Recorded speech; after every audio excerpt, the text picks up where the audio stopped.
Hello everyone, my name is Nomis and welcome to a new game for the channel. This is Dawn of Man. This recently came out on Steam just a couple of weeks ago. This is a survival city building simulator set at the, as the title suggests, the Dawn of Man. We are going to be guiding our little village throughout the ages, starting in the Stone Age and working our way up, all the way to the Metal Age if we can get that far. And we're going to be researching tech, we're going to be hunting, gathering, kind of doing all the stuff that primitive man had to do to survive. Let's go ahead and check this out. Let's see what this has to offer. Go new game here. We got some free play scenarios. Let's see here. Continental Dawn. I have played a little bit, so I know kind of the gist of controls and what to expect. There are also some challenges here that maybe we could take a look at in future episodes if you guys enjoy this series. Let's just start with the free play, and we'll just start with Continental Dawn. And Dornier, that sounds like a good settlement name. I'm fine with that.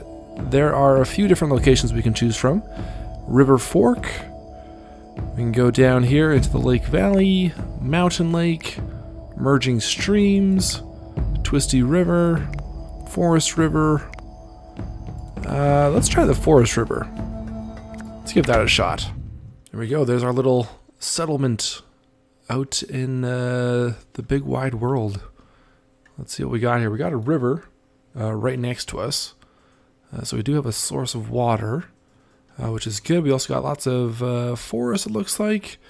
And if we hit tab, it'll show us our primal vision, which will kind of highlight certain resources that we can go collect. Like over here, we've got some cherry trees, we got a pear tree, we got some raspberries out there. This will also highlight any wildlife. Now, I don't... Oh, yeah, over here there's something. What is this here? A cave bear. Now, the different colors, the more green something is, the easier prey it would be. The more red something is, the more orange something is, the more dangerous it would be. So we've got a cave lion out there. We've got an ibex out here. Some wild horses up on the hill there. We've got a megalosaurus. A megalosaurus. Alright, well, we will dive into that later. But, yeah, let's start setting up some tasks for our little group of villagers here. Got some very primitive huts. Just a couple huts. We have a hearth, or a hearth. We have a crafter where we can make bitifice, which would be like a knife for skinning animals, for butchering, harvesting pelts and that kind of stuff. We have a wooden spear for hunting, obviously. A wooden harpoon for fishing. And then some basic skin outfits. Over here we have a wood pile, so that's where we can stockpile sticks and logs. And there are basic tents here with a little bit of storage for supplies for whoever's living here. Space for 3 people. We currently have 7, a population of 7 right now.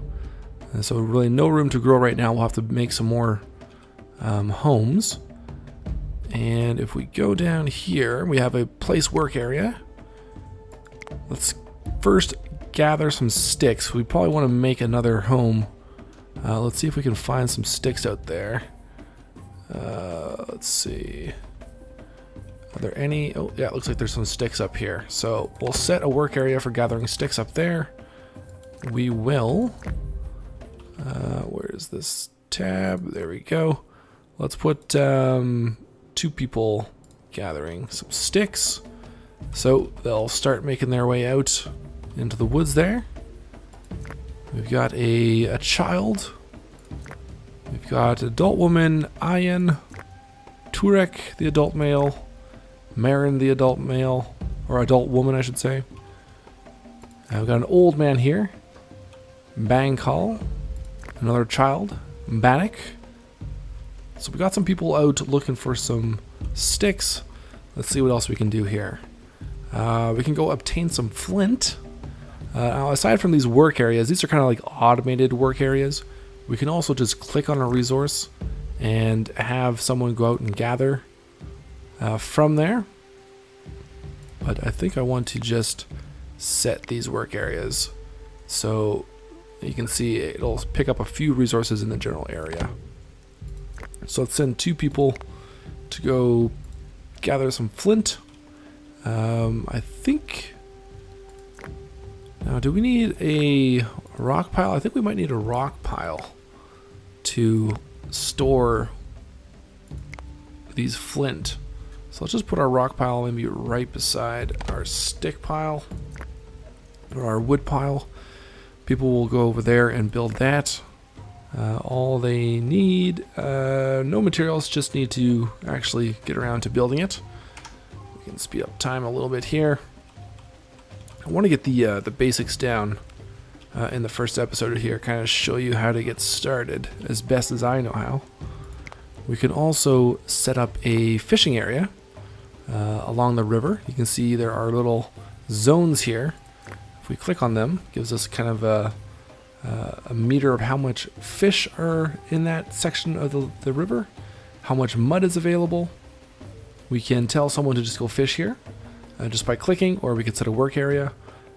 We can eventually get water once we research for more tech, as well as extracting mud from the river. So let's go back to our work area, set up a fishing spot, maybe just to cover these 2 areas here. And yeah, let's put 2 people on there. So we got pretty much everyone working now. There's 1 free laborer. Let's see if we can maybe have them go collect some wild plants. So over here, we do have some crops, some einkorn, some emmer, so a few different cereals. Some of the ancient cereals. We've got some berries out here. So maybe if we set an area right here, they can gather all this. Got some lentils. Yeah, let's set an area for collecting right there. Encapsulate all that, and maybe we can even include this service tree as well. So everyone's kind of got a job now. They're all busy running around. These guys are picking up the flint. We got 10 pieces of flint right now. We could maybe have them start building some bitfists, maybe some spears. You can left click to just add 1 item to your crafting queue, or you can right click to make it a continuous item, and you get that little flashing yellow border. That means that they'll continuously build those. And you can set, if I can find it here, you can set, we're going to go through all this stuff eventually. I just want to show you. Can't remember which one it is here, but there is a panel where we can set kind of limits to how many resources and tools we produce and gather. I'm not sure which one it is. That's the save. Defenses. We'll go back to the tech in a second here. Here we go. So our limits. So right now we have food production set to unlimited, fish production set to 10. I guess this is actually just meat, like from hunting. Berries set to infinity. But if we go down into we've got tools down here. Yeah, we can't. There's not actually one for bitfists, but we can set the production limit for spears set to 100% of the population. So we're going to make sure that everyone has a spear. So we can play around with these levels a little bit more. For right now, though, we'll just stick with the basics. And if we go up here to our knowledge, our tech, this is our kind of our knowledge points. This symbol here.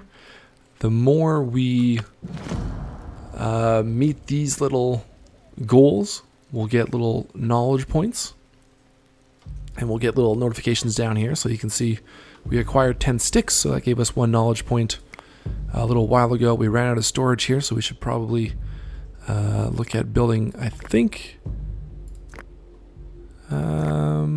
just in our tents are full, so we should build ourselves some more storage here. We got residence options, we got storage, we got production, and then we got spiritual. We'll take a look at those in a second, but let's go to our storage. So we got storage tents, wood piles, rock piles. Let's go ahead and make a storage tent.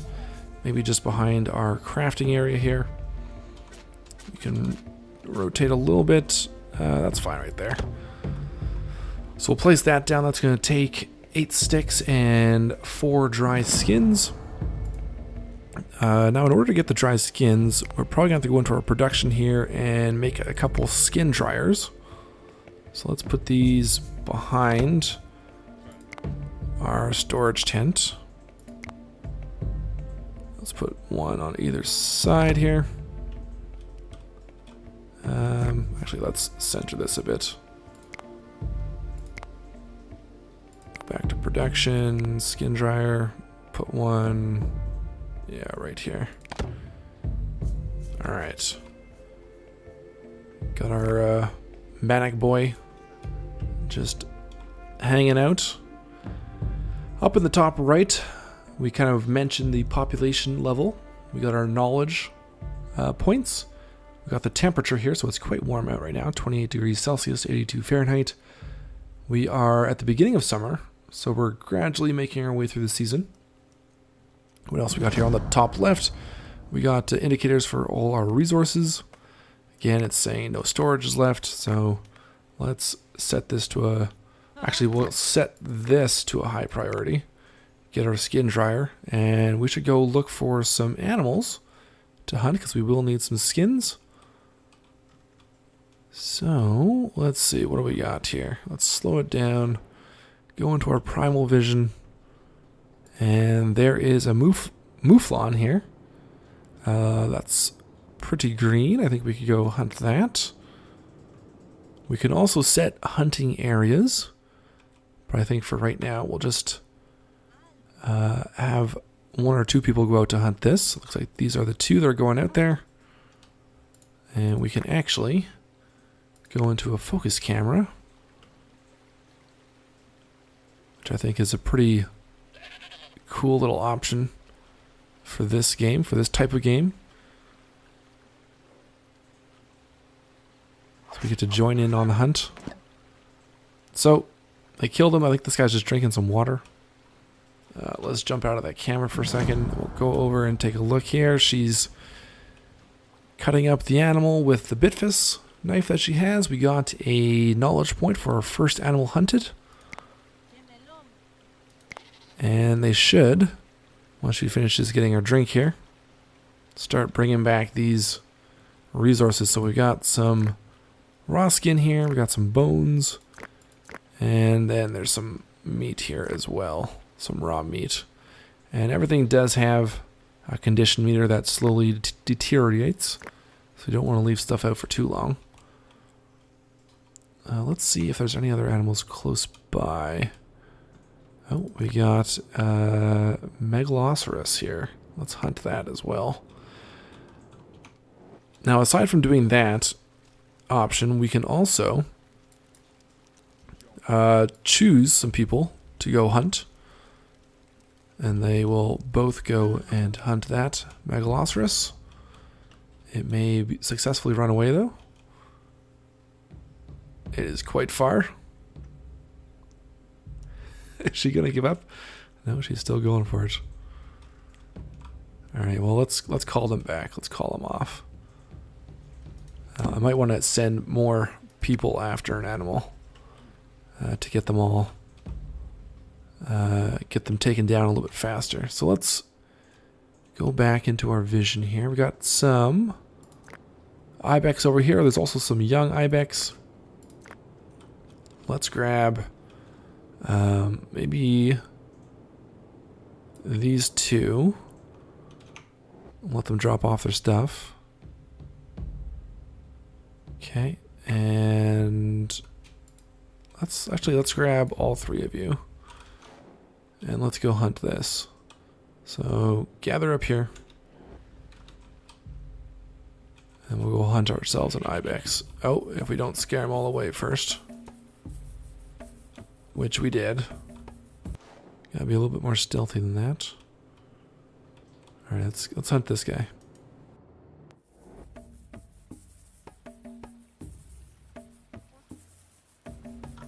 Hopefully with everyone hunting him, we'll take him down fast. There we go. Alright, we got another knowledge point there for hunting the ibex. Someone has got to harvest this animal. So we got them both harvesting. And you are full. Are you full too? Yes, you are. Okay. So we'll let them gather those materials. We got some more knowledge. Now, let's just slow things down here. If we go back into our knowledge, you can see we now have enough knowledge points to research our first new technology in the Paleolithic era, where we're starting off at. So we've got bone tools. All these take 5 knowledge in the first age. So we got bone tools. We have sling making, so some range attacks, food drying, which would help preserve our food a little bit longer. That'll unlock food dryer and grain processing, which is the next tech in the next age. We have to unlock all these techs before we can move on to the next age. We also have dog domestication. This will allow us to, it's actually kind of more of an automatic process, but dogs will slowly start joining our group, our village, and help protect us. We also have the ability to unlock tanning, which will, let's see here, this is required for the tanner, for weaving, for sledge making, which is kind of like a sled, leather and leather outfits, and then we also have spirituality, which will unlock totems and megalithism later on. So I think to start off here, let's just go with food drying, so we can start preserving our food. Still warning us about storage, but we should have quite a bit of storage in here to use. And they just finished the storage unit there, so we got one more knowledge point for that. Unlocked our food drying. Let's go into production, and we'll put a food dryer, maybe just out here by the skin dryers. We'll speed things up a bit. And we got a fair bit of flint here. We got 12. We're continuing to make tools as we need them. And we are out of wood now, using all the wood to make this food dryer. So that's done. They should start hauling this meat from our storage tent. You can see it's going bad pretty fast. So they should start hauling that over there along with the fish that we've caught. So that goes on the food dryer, and it'll slowly start drying here. You can see this is what's on the food dryer. This is the progress that it's made. So we'll get all that stuff on there. Now that we've kind of got some of the basics going here, let's build ourselves another tent. Let's put one right here, because the more spots we have available for people to sleep, the more people will eventually join us. Over here we have a woolly rhino, probably a lot more dangerous than what we'll want to take on at this stage. But you do have woolly rhinos, you have woolly mammoths, lots of interesting animals for us to eventually get our hands onto. Let's see what else we got here for animals nearby. Not really a lot. Maybe what we could do is set a hunting area just for anything that comes in our general area around our village. They can go hunt that, as long as it's not too dangerous. So we got one fisherman out here. This person is going after a mouflon in our new hunting area. There we go. Hopefully she can catch them? Yeah, there we go. So this guy's got 2 skin, 4 meat, 2 bones. Skins are very important. We need it, or need them, to make new houses, to make new clothes. Eventually traders will come by. We can trade with people. I'm hoping now that we have a little bit more capacity, we'll have some more people joining us. I might go ahead and build one more hut. Throw one there. And we'll just continually keep our eye out for any animals around here, although those hunting areas should help us out quite a bit. So yeah, you guys definitely let me know what you think down below. I think we will leave that for our introductory to Dawn of Man. I like it. I think it's pretty cool. I really like this follow cam that they have. That's, I think, a nice little touch. Gets you a little bit more immersed into the world. Just following one of the children here. Actually, probably goes down to the water to grab a drink. But yeah, let me know what you think down below. Hit that like button if you want to see some more Dawn of Man. And until next time, I'll talk to you all later.